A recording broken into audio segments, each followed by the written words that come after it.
What's good everyone, it's Steve from SnkrTechTalk, back with another video today. For today's video, we will be doing a versus video between two of the most recently released basketball shoes in the Adidas Harden Volume 8 versus the Nike Book 1. So without further ado, let's check them out. So as far as the traction patterns go on both of these models right here, both of them are very nice. But what you're getting on the Harden Volume 8 is you are getting a herringbone traction pattern that does wrap all the way around the shoe. Running down the middle of the shoe, you are getting this really tightly knit JH pattern for James Harden. And then the two red pods right here are kind of a spiral wound traction pattern. And how this performs on clean floors, it's very nice on clean floors. It offers a very nice screech as far as the feedback goes. On hard lateral cuts, basically any movements so far, step backs, you name it, the Harden Volume 8 has definitely held me down. Now where this shoe struggles a little bit is on dirty floors, because running down the middle here on this traction pattern, you do have that JH pattern. It's very tightly knit. And on this one, I do believe it is semi-translucent as well. So it does collect a decent amount of dust. And I had a few small slide outs. So what you'll need to do on dirty floors is your standard wipe and you'll be good to go for another 4 or 5 minutes of play. But the traction pattern on this model so far has been very nice to play in. On the Nike Book 1, what you're getting is a full-length translucent outsole, and it is a very aggressive herringbone traction pattern, and it is pretty firm to the touch as well, so I do think you could bring these outdoors. But overall, this traction pattern has been very nice on clean floors. Dirty floors, you'll have to wipe a little bit, but I didn't find I had to wipe quite as much as the Harden Volume 8. But overall, this traction pattern right here is a very nice option on the Nike Book 1. I would like to try them out in a solid outsole to see if there's any difference versus the translucent one, but you do also get a ton of feedback right here on the Nike Book 1 with a very loud screech right here. But if I had to give the slight edge to one shoe over the other, so far, in my opinion, as far as the traction goes, I would have to give that to the Harden Volume 8. So as far as the cushioning goes on both of these models, starting with the Harden Volume 8, as far as this midsole right here goes, it is just a standard EVA, so it is a Phylon material. It does have a decent amount of compression on the outside of the shoe. Now on the inside of the shoe, right here at the heel, you can kind of see it poking through, and you do get full-length jet boost, so it's very springy underfoot. In the heel, it offers a ton of impact protection. And then up front right here, you are a lot closer to the floor. It does taper out to be quite thin. So it is very responsive at the front of the shoe, offering some really nice court feel, very reminiscent of some older Kobe models of the past. But I haven't been a huge fan of Boost in the past because I found it to be just too mushy. But this jet boost right here is very springy and responsive underfoot. I really like them so far here in the Harden Volume 8. And then over here in the Nike Book 1, you are getting a full-length Cushlon midsole, but the outer portion right here on the lateral side is a standard kind of like rubber midsole, so it's a lot more firm to the touch. But then on the medial side, this is where you do get that exposed Cushlon, and then everything underfoot is Cushlon as well. In the heel, you do have a 14mm Zoom airbag, so it's very plush at the back of the shoe, a ton of impact protection, but then everything up front is that Cushlon, so it's a lot closer to the floor. It does taper out to be quite thin. It very much reminds me kind of the Nike Kobe 4 Protros, where you have the Zoom Air at the back of the shoe and really nothing up front. But overall, it does offer a responsive ride, and I really enjoyed the Zoom airbag in the heel. I could feel it right away here in the Nike Book 1. So as far as the cushioning goes on both of these models, for me and my playstyle, I do prefer the Adidas Harden Volume 8, but the Nike Book 1, all things considered, is definitely no slouch. As far as the fit goes in both of these shoes, I just want to get this out of the way right now. The Nike Book 1 for me fits half a size small. I had to go up to a size 11 in this shoe. A size 10.5, my toe was bursting through the end. In a size 11, it's still touching the end of the shoe, but it's more doable. So I would recommend, if you are a wide footer or even if you have a standard foot, you should probably go up half a size, but if you can try these on in store, that would be your best bet. Now the Harden Volume 8, I did go true to size with my size 10.5. It offers a very snug one-to-one fit, no movement inside the shoe at all. I would recommend, however, if you are a wide footer, it does taper in a lot here in the forefoot, so I would recommend going up half a size or just trying them on in store.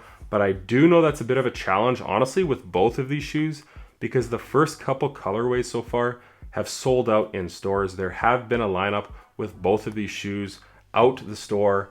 And I know in the Harden Volume 8, all the local stores near me have only been getting one size run.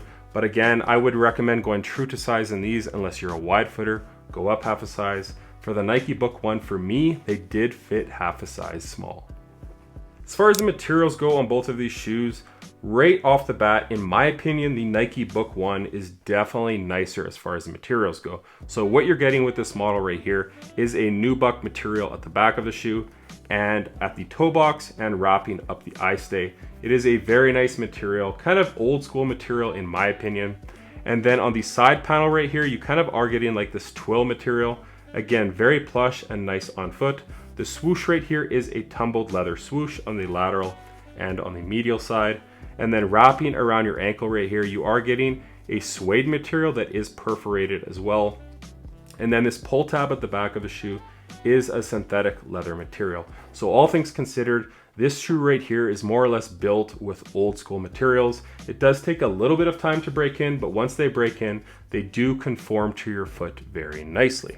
Now on the Harden Volume 8, you are kind of getting a neoprene material around the ankle collar right here. And then this booty right here, it's like a sock-like fit and it's a mesh material. It's very thin and very minimal and it hugs your foot very nicely. You're getting more of that mesh right here in between the EVA midsole that does wrap all the way up on the lateral and on the medial side. And then right here at the toe, you do get this toe cap in this nubuck material. It's very nice, very premium material in my opinion. So all things considered, I really enjoy the materials here on the Harden Volume 8. And this midsole that does wrap up on the side of the shoe, again, that's a Phylon material. It's your standard cushioning in a lot of Nike basketball shoes. So the Harden Volume 8 is definitely no slouch, but coming in at 160 USD, 210 here in Canada, it's a decent option. But for the cheaper price point at 140, 180 here in Canada, the Nike Book 1 definitely takes the cake as far as the materials go. As far as the weight goes on the Nike Book 1 in a US size 11, these do come in at 14.15 ounces, and the Adidas Harden Volume 8 in a US size 10.5 come in at 17.55. So as far as the weight goes, the Nike Book 1 is definitely the lighter option. Really quickly, as far as breathability goes, I'm gonna say it right off the bat, this shoe offers no breathability. It is a hot box of a basketball shoe. All of these old school materials with the suedes, the nubucks, the twill right here at the midfoot, the only perforations you're really getting on this shoe is right here on the toe box, and it really offers no breathability at all. So a very hot basketball shoe to play in. Here on the Adidas Harden Volume 8, this whole sock-like upper right here and the portions right here are very much an open cell mesh material that does allow a ton of airflow. So all things considered, as far as breathability goes, the Adidas Harden Volume 8 is definitely the better option.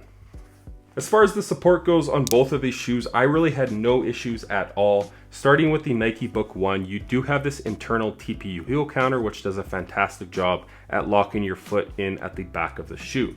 Now this shoe in general is more of a mid-top basketball shoe. It kind of reminds me of the Nike Kobe ADs that he was wearing a few years back. So again, it is more of a mid-top basketball shoe.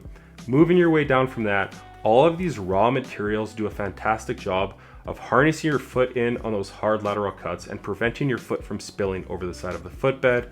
Coupled with this rubberized midsole, your foot is actually seated, housed within that midsole. So again, it's really preventing your foot from spilling over the side of the footbed. As long as you're getting your proper size and really cranking these laces down, I don't think you'll have any issues at all.